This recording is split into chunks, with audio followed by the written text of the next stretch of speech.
बबुआ जे रहीते तमाई माई कहीते,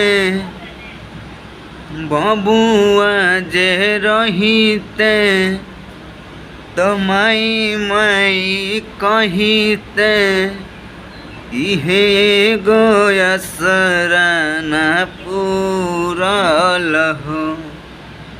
दुनिया के छठी माई सब कुछ दिहलू, हमारा ला कुछ ना जुरल हो।